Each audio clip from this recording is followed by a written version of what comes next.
برادران ملت اسلامی، السلام علیکم ورحمۃ اللہ وبرکاتہ۔ الحمد للہ وکفا وسلام علی حبیبہ المصطفیٰ، اما بعد فاعوذ باللہ من الشیطان الرجیم، بسم اللہ الرحمن الرحیم۔ ان ینصرکم اللہ فلا غالب لکم وان یخذلکم فمن ذا الذی ینصرکم من بعدہ وعلی اللہ فلیتوکل المؤمنون۔ صدق اللہ مولانا العظیم۔ بارگاہ رسالت معاب صلی اللہ علیہ وسلم میں درود پاک کا ہدیہ پیش کریں۔ اللہم صلی علی سیدنا و مولانا محمد معدن الجود والکرم وآلہ واصحابہ الکرام وابنہ الکریم وبارک وسلم صلاة دائمة سرمدا ابدا۔ اللہ عز و جل قرآن عظیم میں فرماتا ہے، اگر اللہ تمہاری مدد کرے تو کوئی دوسرا غالب آ ہی نہیں سکتا۔ ان ینصرکم اللہ فلا غالب لکم، تم پر کوئی غلبہ حاصل نہیں کر سکتا اگر اللہ تمہاری مدد کرے۔ وَإِن يَخْذُلْكُمْ فَمَنْ ذَا الَّذِي يَنْصُرُكُمْ مِنْ بَعْدِهِ، اور آگے اللہ فرماتا ہے، اور اگر اللہ تمہیں چھوڑ دے یا گرا دے تو کون ہے اس کے بعد جو تمہاری مدد کرے؟ کوئی ہے جو اللہ کے علاوہ تمہاری مدد کر سکتا ہے؟ جب نہیں ہے تو پھر آگے ہونا کیا چاہیے؟ وَعَلَى اللَّهِ فَلْيَتَوَكَّلِ الْمُؤْمِنُونَ، تو مومنوں کو چاہیے کہ وہ صرف اللہ پر بھروسہ کر کے رہیں۔ فتح، نصرت، مدد، یہ سب جو چیزیں ہیں بہت سارے لوگوں کے ذہن و دماغ میں ایسے ہے کہ فوراً آ جانا چاہیے۔ کوئی بھی فتح ہو، کوئی بھی مدد ہو، بغیر تمہارے اسٹرگل کیے ہوئے، بغیر مصیبت اٹھائے ہوئے نہیں ملے گی۔ اگر فتح و نصرت یوں ہی آپ کو روزانہ ملنے لگ جائے تو کیا رسول پاک صلی اللہ تعالیٰ علیہ وسلم مدینہ طیبہ میں بیٹھ کر دعا کرتے تو ساری چیزیں فتح یاب نہیں ہو جاتی؟ آپ صلی اللہ تعالیٰ علیہ وسلم کو بدر میں جانے کی ضرورت کیا پیش آتی؟ احد میں اپنے 70 جوان صحابہ کی شہادت پیش کرنے کی ضرورت کیا پیش آتی؟ اور اسی طرح سے خیبر ہو کہ حنین ہو کہ طائف ہو، کتنی جنگیں ہیں جس میں اپنی جان کی بازی لگائی صحابہ نے۔ سب سے بڑا معرکہ تو کربلا کا دیکھیں آپ، جہاں پورا کا پورا خاندان شہید ہو گیا ہے۔ تو فتح و نصرت بغیر قربانی کے اور بغیر تکلیف کے ایسی ہی آ جائے؟ آج کے زمانے میں ہم سوچ کر کے بیٹھے، ایسا نہیں ہوتا۔ اسلام زندہ ہوتا ہے ہر کربلا کے باہر، اور اللہ کی مدد آتی ہے، یہ بھی نہیں ہے کہ نہیں آئے گی۔ کچھ لوگ مایوس ہوتے ہیں، کچھ لوگ نروس ہو جاتے ہیں اور بھاگنے پر مجبور ہوتے ہیں۔ یہ امتحانات کی گھڑی ہوتی ہے۔ ایک حدیث پاک میں آپ کو بتاتا ہوں، اللہ کے نبی صلی اللہ تعالیٰ علیہ وسلم ارشاد فرماتے ہیں کہ آخر زمانے میں ایک ایسی عظیم جنگ ہوگی ایمان والوں کی اور رومیوں کے درمیان۔ کفار و مشرکین ہیں اور مسلمین ہیں۔ اس کو ملحمۃ الکبریٰ کہا گیا ہے، قیامت سے قریب ہونے والی یہ سب سے بڑی جنگ ہے۔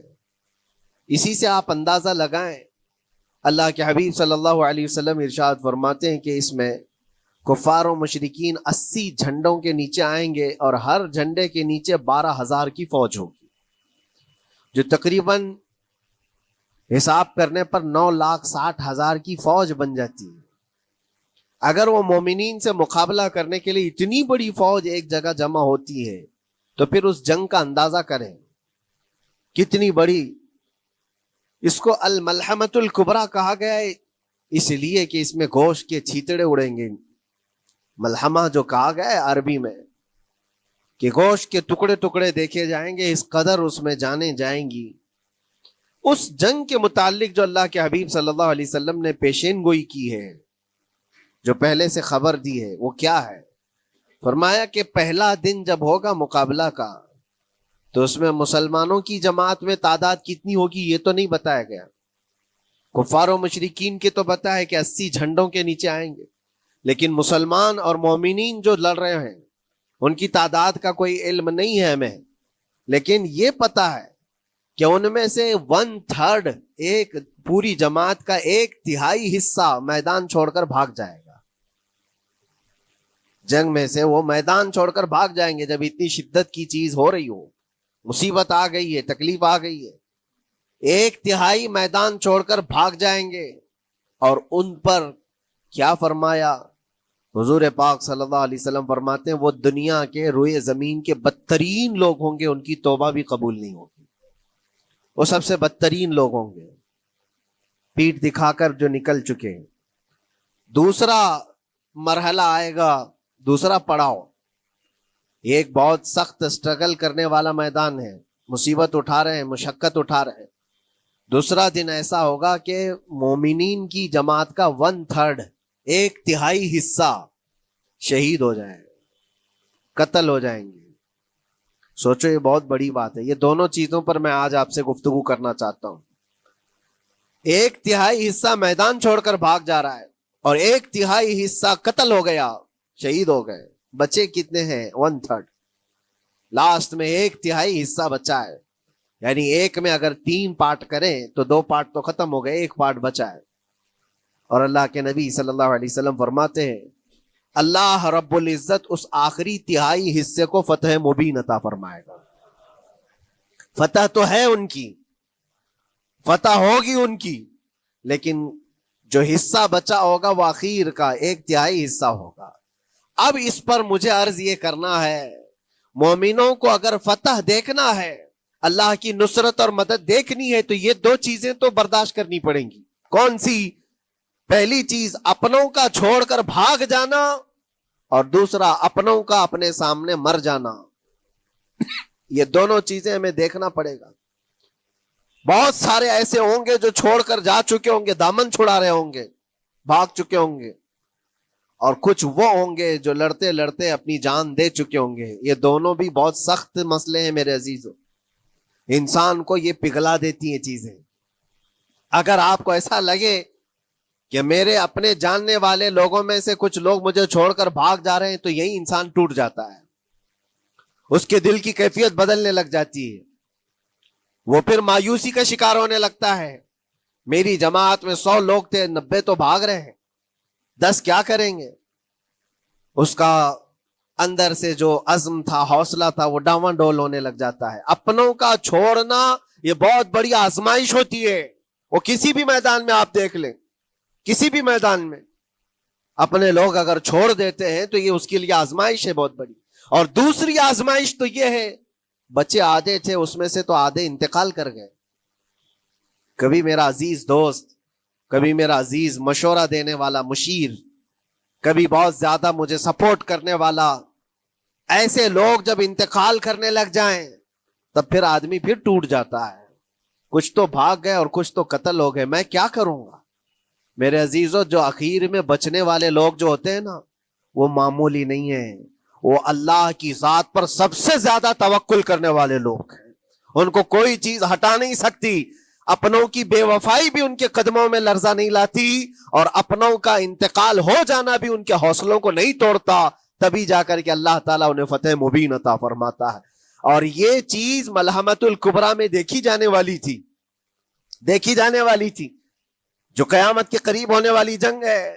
لیکن میرے عزیزوں, آج ہم نے اپنی آنکھوں سے یہ مشاہدہ کیا ہے غزہ کی سرزمین پر, فلسطین میں 15 مہینے کے بعد آج صہیونی حکومتیں اور یہودی غاصب حکومتیں صلح کرنے پر اور ایگریمنٹ کرنے پر مجبور ہو گئی. دنیا ان کے منہ پر تھوک رہی ہے, تم 50,000 سے زیادہ لوگوں کو قتل کر کے صرف 200 لوگوں کو چھڑانے کے لیے آج بھی فتح کا جشن منا نہیں پا رہے ہو, بلکہ پھر جھک کر کے ان کے ساتھ معاہدہ ایگریمنٹ کرنے پر مجبور ہو.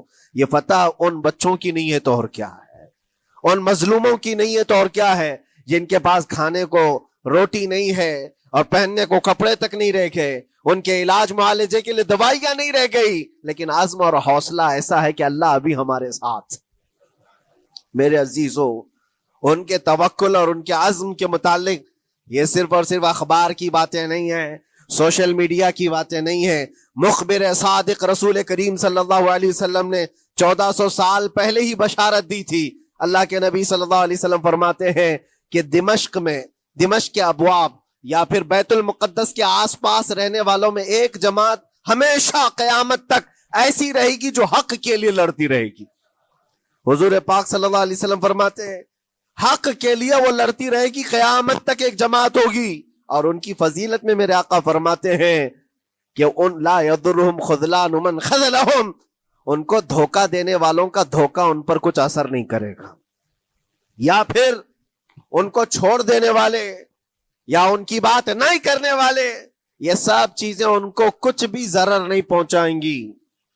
میں اس سے قبل اسی مسجد میں آپ کے پاس اس حدیث کو دہرا چکا ہوں، بیان کر چکا ہوں. اللہ کے نبی صلی اللہ علیہ وسلم فرماتے ہیں ان کو کوئی چیز نقصان نہیں پہنچائے گی، دھوکہ دینے والوں کی دھوکہ دڑی ان کا کچھ نقصان نہیں پہنچائے گی. آپ ہو سکتا ہے سوال کریں، عمارتیں ٹوٹ کر راکھ میں بدل گئی، ہزاروں بچے قبروں میں سو گئے، کتنی عورتیں بیوہ ہو گئیں، کتنوں کے گھر اجاڑے گئے، کتنوں کے ہاتھ پیر توڑے گئے ہیں، بمباری میں وہاں پر کون صحیح سلامت رہا؟ 2 لاکھ کے قریب لوگ متاثر ہوئے، اور مولانا آپ کہتے ہیں حضور نے فرمایا حدیث میں ان کو کچھ نقصان نہیں ہوگا. یہ نقصان نہیں ہے تو اور کیا ہے؟ ہو سکتا ہے آپ کے ذہن میں یہ سوال گردش کر رہا ہو، آپ بار بار یہ سوچ رہے ہوں گے اللہ کے نبی نے فرمایا ان کو کوئی چیز نقصان نہیں دے گی، دھوکہ دینے والوں کی دھوکہ دڑی سے ان کا کچھ بگڑے گا نہیں. اتنا تو بگڑ چکا، پورا راکھ میں بدل گئے، علاج کرانے کے لیے دوائی تک نہیں ہے، تو پھر کیا؟ اللہ کے نبی نے کیا فرمایا کہ ان کو نقصان نہیں پہنچے گا، ان کو ضرر نہیں ہوگا. پھر یہ ساری تکلیفیں اور یہ ضرر کیا ہے؟ میں بتاتا ہوں میرے عزیزوں، جسم کا نقصان، جان کا نقصان، مال کا نقصان، جائیداد کا نقصان، یہ اللہ کے نبی نے نہیں فرمایا. یہ نقصانات مومن کے لیے کوئی معنی نہیں رکھتے. اگر ایمان سلامت ہے تو پوری کائنات سلامت ہے، اور یہ اللہ تبارک و تعالیٰ نے آج تک ان کے ساتھ رکھا ہے. ان کا ایمان محفوظ ہے، ایمان موجود ہے، جس کی وجہ سے یہ سارے نقصانات کچھ معنی نہیں رکھتے. اس لیے کہ یہ تکلیفیں، یہ جو ساری مصیبتیں آئی ہیں، اس پر تو اللہ تعالیٰ نے اجر عظیم کا وعدہ فرمایا ہے، اجر عظیم کا وعدہ فرمایا ہے. ہاں اگر ایمان ہی چلا جاتا تو پھر کون سی جنت ملتی، کون سی خوشبو جنت پاتے؟ کچھ نہیں ہوتا. ایمان سلامت ہے، جس کی وجہ سے انہیں دنیا میں بھی اللہ سرخروئی عطا فرمائے گا. ایک بھی جگہ سے کہیں ان نہتے مسلمانوں کو جو غریب مظلوم ہیں اور ٹوٹے پوٹے ہاتھوں اور ٹکڑے پہنے ہوئے بچے ہیں، ان کو کوئی یہ نہیں کہتا کہ یہ ظالموں کے لوگ ہیں، بلکہ ہر کوئی یہ کہتا ہے ایک ظالم کے خلاف جس کے پاس دنیا کے سارے آئٹم پاور ہیں، لیکن یہ نہتے بچے کھڑے ہیں، دعائیں بھی ان کے ساتھ ہیں اور رحمت الہی بھی ان کے ساتھ ہے. سلام ہے ان غزہ کے مظلومین کو. اور وہاں تو بچے، مرد تو مرد، عورتیں. آپ نے سنا ہوگا ان جوان لڑکیوں کا، میں نے دیکھا تھا، وہ کہہ رہی تھی کہ ہم رات کو برقع پہن کر کے اور رات کو ہم حجاب پہن کر کے سو جاتی ہیں، اس لیے کہ بمباری میں جب گھر تباہ ہو جاتے ہیں، صبح لوگ لاشیں اٹھانے آتے ہیں تو کہیں ہم بے پردہ لاشوں میں نہ مل جائیں. سلام ان بہنوں کو. آج وہ عورتیں سبق لیں ان سے جن کو اللہ نے ہر طرح کی نعمتیں دی ہے. تمہارے گھر میں جائیداد بے پناہ ہے، مال و دولت بے پناہ ہے، کپڑے روز بدلنے کے لیے تمہارے پاس ہیں، سب رکھ کر کے تم عورتوں کو، آج ہم بازاروں میں جو بے پردہ دیکھتے ہیں، یہ شادی محلات میں ہر جگہ جو عورتوں کی بے حیائی اور بے پردگی دیکھ کر پھر میں سوچتا ہوں سلام ان بہنوں کو جو موت کی رات بھی حجاب ہٹانا نہیں چاہتی، اس لیے کہ دنیا سے جائیں تو اللہ کی بارگاہ میں حجاب کے ساتھ جائیں. یہ ایمان ہو تو پھر اللہ تبارک و تعالیٰ کی مدد بھی آتی ہے، نصرت الہی آتی ہے. مجھے بتاؤ میرے عزیزوں، 50,000 کا خون کر دینے والا وہ ظالم اور غاصب اسرائیل، وہ اپنے 200 قیدیوں کو چھوڑا کیوں نہیں سکا؟ وہ حاصل کیوں نہیں کر سکا 200 لوگوں کو؟ بلکہ ان میں سے 5 لوگوں کو کیوں نہیں حاصل کر سکا؟ 50,000 کو قتل کر ڈالا، اور وہ بھی سیویلینز کو، شہریوں کو جن سے تمہارا مقابلہ ہے، ان کی موت کی تو کوئی خبر ہی نہیں آتی. جو تم سے برسر پیکار ہیں، جو لڑ رہے ہیں، ان کے موت کی خبر نہیں آتی. بچوں کی موت، عورتوں کی موت، ہاسپٹل میں موت، یہ سارا جو ناچ دیکھا گیا ہے 15 مہینے سے ہم دیکھتے آئے. لیکن افسوس اس بات کا ہے میرے عزیزوں، اللہ کا عذاب ان ظالم بادشاہوں پر بھی آئے گا جو ان کی موتوں پر دیکھ کر تماشے کر رہے ہیں. وہ اپنی عیاشیوں میں مصروف ہیں، وہ اپنے عیش قدوں میں شراب نوشی اور کباب خوری پر مصروف ہیں، اور ان بچوں کی تڑپتی ہوئی لاشوں پر وہ اپنی کرسیاں سجائے بیٹھے ہیں. وہ عرب کے ظالم بادشاہ کہاں ہیں؟ جن کے گھروں میں سونے کے ٹوائلٹ بنائے گئے ہوں، جو سونے کی کرسی پر بیٹھ کر کے حکومت اور تخت بچھاتے ہوں، میرے عزیزو ان کی بھی پکڑ آنے والی ہے، آپ انتظار کرو، کیونکہ اللہ تعالیٰ قرآن میں فرماتا ہے وَسَيَعْلَمُ الَّذِينَ ظَلَمُوا أَيَّ مُنْقَلَبٍ يَنْقَلِبُونَ، ان قریب ظلم کرنے والے یہ پہچان لیں گے کہ اللہ ان کو کس پلٹی میں گرائے گا، وہ کس پلٹی میں، کس کھائی میں جا کر کے گریں گے۔ اندازہ کرو، ظالم صرف وہی نہیں ہے جو بمباری کرتا ہے اور قتل عام کرتا ہے، ظالم وہ بھی ہے جو تماشائی بن کر کے لوگوں کا سپورٹ کرتا ہے، ان لوگوں کو سراہتا ہے جو ظلم کر رہے ہیں۔ افسوس کا مقام ہے، وہ چیختے رہ گئے، چلاتے رہ گئے ہیں، اور پھر اخیر میں وہ بچوں نے پکار کر کے یہ بھی کہا ہمیں کسی جگہ سے مدد کی امید نہیں ہے، نہ ہمارے پڑوسی ملک سے، نہ کسی بہت بڑے مسلم بادشاہ سے، ہمیں امید ہے فتح کی اور مدد کی تو پروردگار عالم سے ہے۔ اور یقیناً مومنوں کے لیے اللہ نے یہی فرمایا وَعَلَى اللَّهِ فَلْيَتَوَكَّلِ الْمُؤْمِنُونَ، اور مومنوں کو چاہیے کہ صرف اللہ ہی پر بھروسہ کریں۔ میں نے دیکھا ہے میرے عزیزو، یہ دنیا صرف اور صرف لالی پاپ پکڑا سکتی ہے تمہیں، ان کے ہاں مدد کی کوئی گنجائش نہیں ہے، یہ ہمارے ساتھ کھیلتے ہیں، ان کے دلوں کے اندر سے رحم غائب ہے، یہ بچوں کی تڑپتی ہوئی لاشوں کو دیکھ کر کوئی آواز تک نہیں اٹھاتا، جو آواز اٹھانے والا اس کو کیس کر کے بند کر ڈالیں گے۔ جو بھی اگر مظلوموں کے لیے آواز اٹھائے، ان کا پرچم لہرائے، تو کتنے تو یہاں پر FIR ہو گئے، بند کر دیے گئے۔ کیوں؟ مظلوموں کے لیے آواز اٹھانا کیا یہ ہمارا رائٹ نہیں ہے، ہمارا حق نہیں ہے؟ تم ظالموں کے لیے علل اعلان بات کر سکتے ہو، ہم مظلوموں کی بات بھی نہیں کر سکتے؟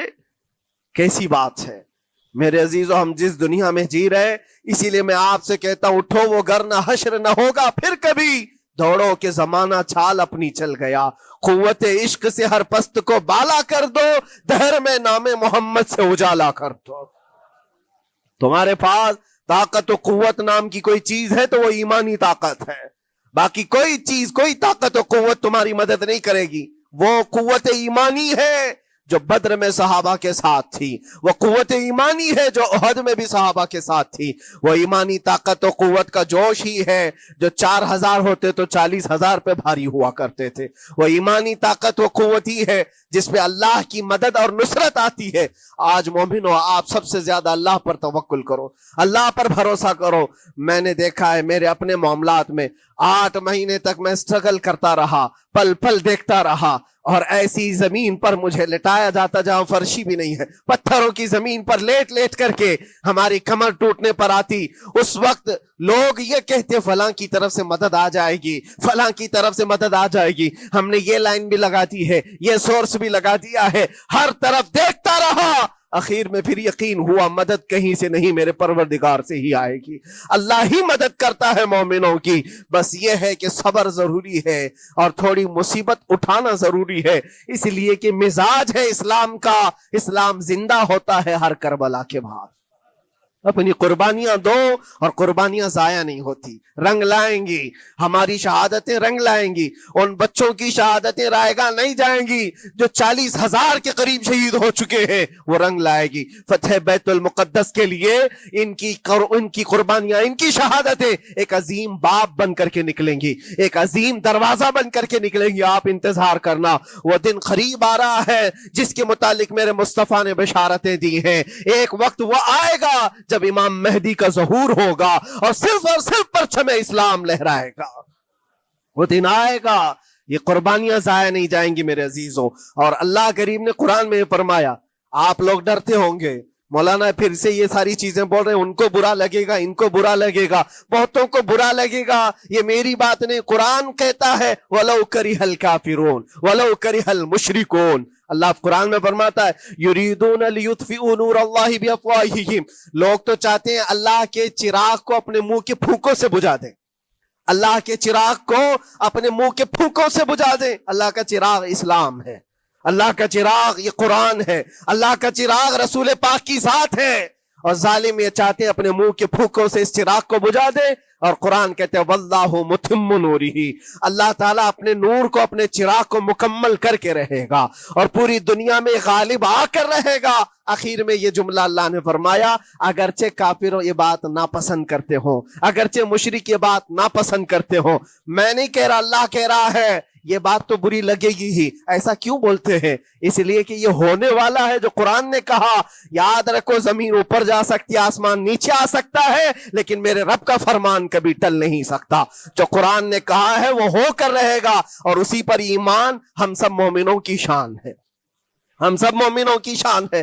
بس آپ کے لیے ذمہ داری یہ ہے، آؤ ان برائیوں کی وادیوں سے جس میں پڑے ہوئے ہو، نوجوانوں سے میں گزارش کرتا ہوں، تمہاری نمازوں کا حساب کر لو، تمہارے اپنے اعمال کا حساب کر لو۔ اللہ کی مدد کو پکارتے ہو تو یقیناً اپنے چہرے صاف تو کر لو، اپنے دلوں کو پاک تو کر لو، اپنے اعمال، اپنی پیشانیوں کو مسجدوں کے سجدوں سے سجا تو لو۔ پھر مانگنے میں تمہیں ایک مزہ بھی آئے، ایک لطف بھی آئے، رحمان کی بارگاہ میں ہاتھ اٹھائیں تو آپ کو لطف بھی آئے، اپنے لیے بھی اور مظلومین کے لیے بھی مانگنے میں مزہ تو آئے۔ لیکن جب آج ہاتھ اٹھاتے ہیں تو پھر یہ دل میں بات آتی ہے، فجر تو قضا کر کے سویا تھا، عشاء تو پڑھا نہیں تھا، اور میرے حالات یہ ہیں، حرام کھایا ہوا ہے، کسی کا مال غصب کیا ہوا ہے۔ ان تمام معاملات کو لے کر کس طرح سے ہاتھ اٹھاؤ گے اللہ کی بارگاہ میں؟ پہلے اپنے آپ کو پاک کر لو میرے عزیزو۔ جب صاف ستھرے ہو جاؤ تو پھر اللہ کی مدد بھی آئے گی۔ اس لیے کہ دنیا میں ہم نے دیکھا ہے، صاف پیالہ لے کر کے آؤ گے تو دودھ بھی ڈالا جا سکتا ہے اور مٹھائی بھی دی جا سکتی ہے، لیکن پیالے میں ہی کیچڑ بھر کر کے لاؤ تو دودھ دینے والا کیا اس میں دودھ ڈالے اور مٹھائی دینے والا کیا اس میں مٹھائی ڈالے۔ یہ تو دنیا والوں کا دستور ہے، بلا تشبیہ و بلا تمثیل۔ اپنے پاک دلوں کو لے کر اللہ کی بارگاہ میں جاؤ تو فوراً تمہارے لیے مدد بھی آ جائے، فوراً مدد بھی آ جائے۔ اللہ کریم ان غزہ کے نہتے اور مظلوم مسلمانوں کی فتح کو سدا قائم و دائم رکھے، اور ان کے ٹوٹے پھوٹے بکھرے گھروں کو اللہ تعالیٰ پھر سے آبادی عطا فرمائے، ان کے کمزوروں کو مولا طاقت و قوت عطا فرمائے، ان کے شہیدوں کو مولا اجر عظیم نصیب